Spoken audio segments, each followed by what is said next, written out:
नमस्कार, जय हिंद। आप सभी का फिर से स्वागत है आपके अपने चैनल में। आशा है कि आप सब स्वस्थ होंगे। हम लोगों का सीरीज जो चल रहा था वो क्या था, JSSC CGL को लेकर। और बस आप लोगों का जैसा प्यार बना हुआ है वैसा ही प्यार चाहिए। हम लोग छोड़ेंगे नहीं जब तक हम लोग इसको क्रैक ना कर लें। आज का टॉपिक पिछले ही टॉपिक से मिलता जुलता यांत्रिकी पे है। कुछ क्वेश्चंस बचे हुए थे, उस दिन मैंने पूरा कॉन्सेप्ट के साथ बताया, समय ज़्यादा लगा। आज फिर से हम लोग आगे बढ़ते हैं उस क्वेश्चंस को लेकर। आपको दिख रहा होगा पहला ही क्वेश्चन आपके बोर्ड पे, निम्नलिखित में से कौन सी एक सदिश राशि है। आपका क्वेश्चन क्या है, एक सदिश राशि। मैंने पिछले वीडियो में बताया राशियां जो है वो दो तरीके की होती हैं।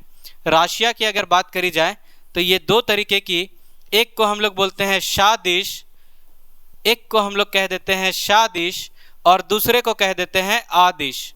ये वही वाला कॉन्सेप्ट है, चलेंगे तो उसके साथ नहीं तो फिर अकेले, चलेंगे तो उसके साथ नहीं तो फिर अकेले। उसके साथ का मतलब क्या है यहाँ पे, तो उसके साथ का मतलब यहाँ पे है कि दिशा के साथ, दिशा सुनकर आपको कंफ्यूज नहीं होना है, दिशा मतलब डायरेक्शन, दिशा के साथ, और एक होगा बिना दिशा के, दूसरा हो जाएगा आपका अदिश में बिना दिशा के।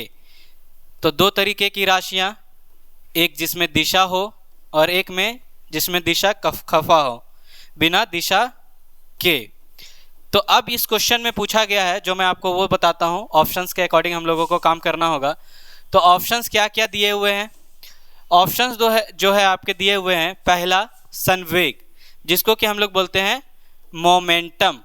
अगर इंग्लिश में बोला जाए संवेग को तो बोला जाता है मोमेंटम। उसके बाद दूसरा जो है वो है दाब, दाब यानी प्रेशर। तीसरा अगर बात कर लें तो ऊर्जा, ऊर्जा के बारे में सब कोई जानते हैं, बिना ऊर्जा के कुछ हो नहीं सकता। ऊर्जा मतलब एनर्जी, और एट लास्ट कार्य, जिसको कि हम लोग कह देते हैं वर्क। तो इसमें से पूछा जा रहा है कि कौन सा एक सदिश मीन्स वेक्टर, वेक्टर क्वांटिटी है। मोमेंटम के बारे में आपको पता होगा, the product of mass and velocity, द्रव्यमान और वेग, द्रव्यमान और वेग के प्रोडक्ट को मोमेंटम कहते हैं। मोमेंटम को जो है हम लोग P से डिनोट करते हैं, दर्शाते हैं।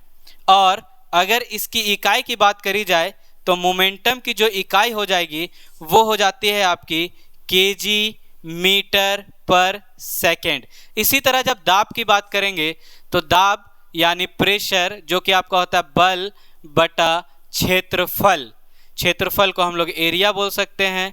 अब बल यानी फोर्स। इसका बहुत ही महान साइंटिस्ट, कहीं ना कहीं लोगों का रोल होता है, तो इसमें भी एक रोल था और वो था पास्कल जी का। तो इसका यूनिट भी उसी के नाम पे पास्कल पड़ा। उसके बाद है वर्क।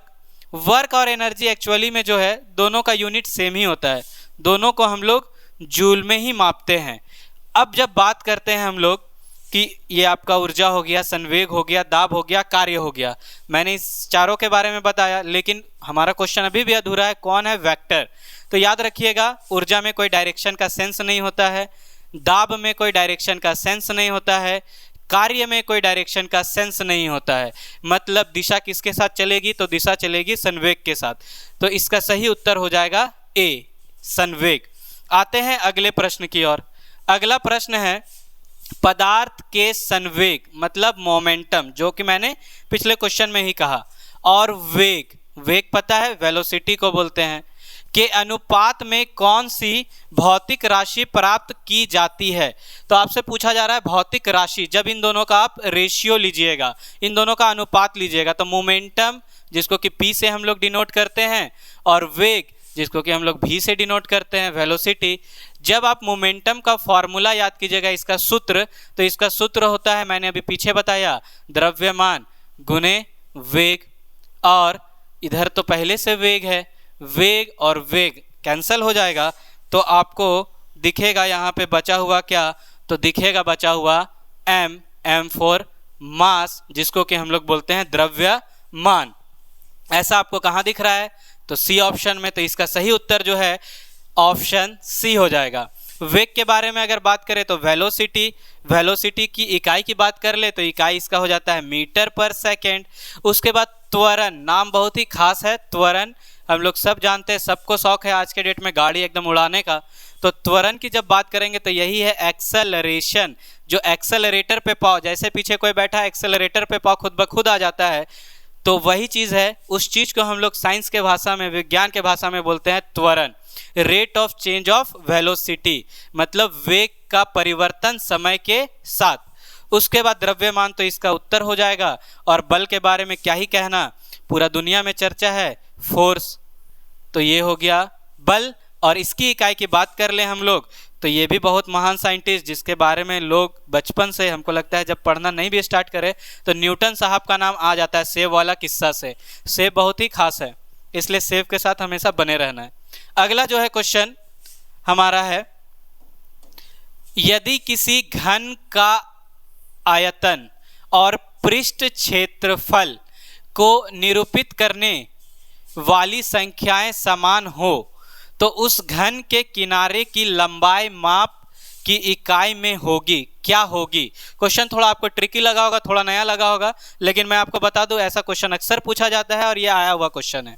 घन का आयतन, आयतन का मतलब हो जाता है वॉल्यूम, तो घन आपको पता है क्यूब का, तो क्यूब का जब हम लोग वॉल्यूम निकालेंगे तो आपको फार्मूला याद होगा, वो होता है आपका एल क्यूब। एल क्या है वहां पे? इसका कोना, साइड। और पृष्ठ क्षेत्रफल, तो पृष्ठ क्षेत्रफल का जब हम लोग बात कर लेंगे तो पृष्ठ क्षेत्रफल जो है वो होता है आपका 6L², क्योंकि ये सारे कोनों का जो क्षेत्रफल होता है उसको बोलते हैं, तो 6L²। ये दोनों समान हो जाए, निरूपित हो जाए, मतलब दोनों बराबर हो जाए। बराबर वाला किस्सा आया है, सिस्टम बनाना है यहीं से, तो ये हो गया आपका 6L²। अब देखिए यहाँ से हमको निकालना क्या है, L का वैल्यू निकालना है। तो L का जब हम लोग वैल्यू निकालने जाएंगे तो क्या करेंगे, इस 3 को इस तरह से लिख सकते हैं, L into L into L, मतलब L गुने एल गुने एल, और इधर आपका है 6 गुने एल गुने एल। अब हमको तो चाहिए L, तो L के लिए क्या करेंगे, एक L को एक L के साथ काटे, दूसरे L को दूसरे L के साथ काटे, तो बचा क्या, L इज इक्वल टू 6, मतलब उसका जो साइड होगा, उसका जो आपका बोल सकते हैं साइड का लंबाई का जो माप होगा वो कितना होगा, 6 होगा। और ऐसा आपको ऑप्शन दिख रहा है कौन सा, डी फॉर देवसेना, देवसेना के साथ हमेशा बना रहना है। अगला प्रश्न जो है वो है आपका, ऊर्जा संरक्षण के आशय है कि, ऊर्जा का संरक्षण, ऊर्जा का संरक्षण बहुत ही इंपॉर्टेंट है दुनिया में। अगर कुछ भी है, law of conservation of word आ गया तो वो सबसे इंपॉर्टेंट, और साइंस में तो बस इससे ज़्यादा कुछ इंपॉर्टेंट हो ही नहीं सकता। लॉ ऑफ कंजर्वेशन, कंजर्वेशन इसी का मतलब होता है संरक्षण, और लॉ ऑफ कंजर्वेशन ऑफ, चूंकि यहाँ पे ऊर्जा का बात किया है तो एनर्जी, तो हम लोग कहते हैं सिंपल सी भाषा में कि एनर्जी को ना ही हम लोग बना सकते हैं ना ही हम लोग इसको नष्ट कर सकते हैं, सिर्फ इसका जो है हम लोग परिवर्तन कर सकते हैं। जैसे मान लीजिए अगर हम बोल रहे हैं तो मेरे अंदर का एनर्जी साउंड के एनर्जी के रूप में बाहर आ रहा है, तो एनर्जी ना ही हम बनाए हैं ना ही नष्ट किए हैं, सिर्फ इसका जो है रूप बदले हैं, अंदर का एनर्जी साउंड के रूप में बाहर आ रहा है। तो इस तरह का जहाँ पे पॉइंट दिखा, बस उसमें लगाना है अपना हाथ और बढ़ जाना है आगे। तो यहाँ पे लिखा है, आप देखिएगा, ऊर्जा का सृजन और विनाश होता है, तो ऐसा तो होता ही नहीं है, मैंने अभी बताया। फिर है ऊर्जा का सृजन हो सकता है, नहीं, सृजन तो हो ही नहीं सकता। फिर है ऊर्जा का सृजन नहीं हो सकता परंतु विनाश नहीं, विनाश भी नहीं। अगला है ऊर्जा का ना तो सृजन हो सकता है और ना ही विनाश हो सकता है, बस यही बात तो मैंने कहा, energy neither be created nor be destroyed, मतलब एनर्जी को ना ही बना सकते हैं ना ही हम लोग नष्ट कर सकते हैं, मतलब डी फॉर देवसेना इसका करेक्ट हो जाएगा। आते हैं अगले प्रश्न की ओर। अगला प्रश्न है हवाओं, हवाओं से तुम्हारा पता पूछता हूँ, ऐसा करके आपने गाना भी सुना होगा। तो हवाओं की ऊर्जा की बात करी जाए तो ऊर्जा होती है, हवाओं की ऊर्जा कैसी होती है, तो हम लोग ऊर्जा 2 तरीके के पढ़ते हैं। अगर आप ऊर्जा की बात कर ले तो ऊर्जा जो है वो 2 तरीके की, एक को हम लोग बोलते हैं गतिज ऊर्जा, नाम से ही बहुत ज़्यादा क्लियर होगा, जिसमें कोई गति हो, और दूसरे को बोलते हैं हम लोग स्थितिज ऊर्जा, स्थितिज ऊर्जा, मतलब ये स्थिति के कारण, मतलब पोजीशन के कारण, या फिर बोलिए रेस्ट के कारण हो तो स्थितिज ऊर्जा, और गति के कारण हो तो गतिज ऊर्जा।